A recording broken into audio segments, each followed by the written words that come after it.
એટલે સાંભળ, હું કામે જાઉં છું. એ સાંભળો, મને 5000 રૂપિયા દેતા જાવ ને. 5000? એટલા બધા પૈસા તારે શું કરવું છે? હું ક્યાં પહેલી વાર માંગુ છું, ઘરમાં જોવે છે એટલે માંગુ છું. આપી દો ને 5000.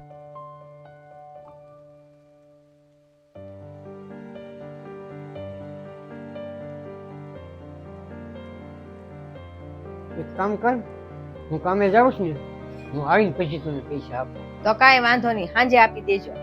હા.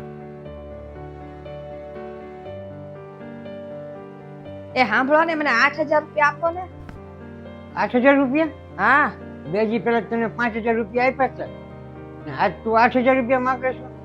તું કરે છો હું ને ક્યાં ખર્ચો કરે છે એટલો બધો? તમારે કહેવાનો મતલબ શું છે?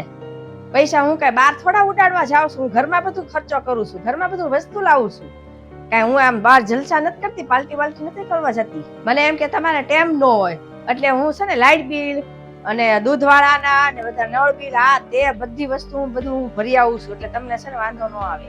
તમને એમ કે બહાર બધા પૈસા ઉડાડી આ ખોટી રીતે, તમારી ઉપર તો છે ને વિચારવું જ નકામું છે. હા સાંભળ, એટલો બધો ગુસ્સો ન કર.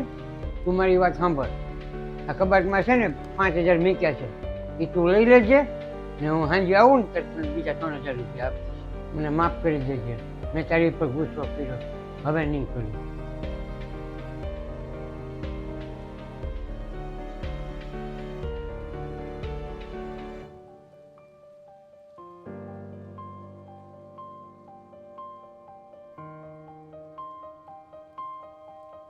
રાહુલ, મારે પૈસાની જરૂર છે, વધારે નહીં પણ 3000ની જ છે.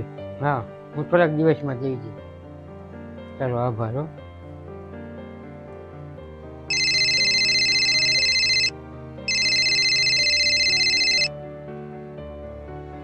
હા ભાઈ, કેમ છે તમને બધાને? હે, ઘરનું ભાડું નથી આપ્યું? એમ કેવી રીતના?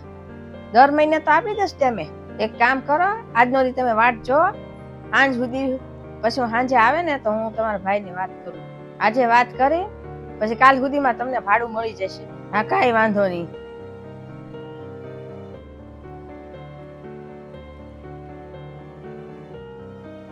એ સાંભળ, હું જાઉં છું.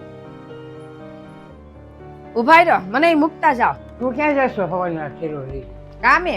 કામે જશો? ક્યાં કામે જશો? હું કાલે જ કામ ગોતવા ગઈ હતી, મને કામ મળી ગયું છે. તું કામે જશો?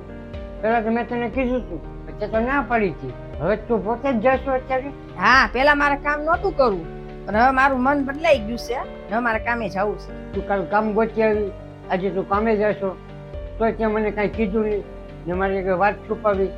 હું તારો પતિ છું, તારે મને કહેવું તો જોવે ને. છુપાવવાની વાત તમે કરો છો? આ ક્યાં આટલી બધી વાત મોટી છે કે હું તમને બધું કહું? આ છુપાવવાની વાત તો તમારી પાસે હું શીખીશું. તમે બહુ મોટી મોટી વાત છુપાવો છો ને મારાથી. મેં કઈ તારી આગળ વાત છુપાવી? કાલ હું છે ને શાક માર્કેટમાં ગઈ હતી, તો ત્યાં બાજુમાં બિલ્ડિંગ બને છે ને, ત્યાં તમને મેં મજૂરી કરતા જોયા છે. જો તમે આટલી બધી મોટી વાત તમે મારાથી છુપાવો તો એટલી નાની વાત તો હું છુપાવી શકું ને તમારાથી. મારી નોકરી વહી ગઈ, પછી મેં ઘણી કોશિશ કરી હતી નોકરી કરવાની, પણ નોકરી મળી નહીં. એક તો ઘરની જવાબદારી, એમાં હું ટેન્શનમાં છે ને, પછી હું છે ને મજૂરીના કામે લાગી. તને ખબર ન પડે ને એટલે હું છે ને સારા કપડાં પહેરીને જતો હતો બહાર, ને ત્યાં જઈને છે ને મજૂરીના કપડાં પહેરીને.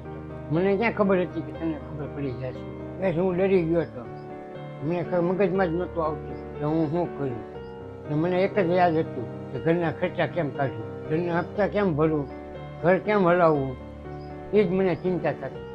તમે મને માફ કરી દેજો. તમે આટલું બધું મારાથી છુપાયું અને તમારી નોકરી વહી ગઈ, તો તમારે મને એટલું તો કેવું હતું ને કે મારી નોકરી વહી ગઈ ને હું આ મજૂરી કરું છું એમ. આપણે બે મળીને આને વિશે કાંઈક આપણે કાંઈક કરે અને ખુશીની વાત હોય તો તમે તરત મને કહો છો, અને આવું બધું હોય, તમારે ટેન્શન હોય, તમે દુઃખી હોય તો તમે મને કાંઈ કહેતા નથી. હું તમારી પત્ની છું, સુખ દુઃખની સાથી છું. દુઃખ આવે તો તમે મને ન કહો ને સુખ આવે તો તમે મને એમ કહો કે હા. તો એમ નહીં, દુઃખ આવે તોય તમારે મને કહેવું પડે, તો આપણે કાંઈક એનો રસ્તો કરીએ. બે દિવસથી તમે મજૂરી કામ કરો છો, મને કાંઈક કીધું જ ને તો આપણે કાંઈક બે મળીને કાંઈક કામ કરે. હવેથી છે ને આપણે બે કામ કરશું અને સુખ દુઃખમાં બે ભાગ લેશું. આવી મને ખબર હોત ને તમારી નોકરી વહી ગઈ તો હું આ ખોટા ખર્ચા ન કરી. હું ગાંડી છું, ખોટા ખર્ચા કરતી હતી. મને માફ કરી દેજો, અને હવેથી છે ને કાંઈ વાત મને મારાથી ન છુપાવતા. હા, કાંઈ વાંધો નહીં, પણ જ્યાં લગી મને નોકરી ન મળે ને ત્યાં લગીને જ તું આ કામ ચાલુ રાખજે.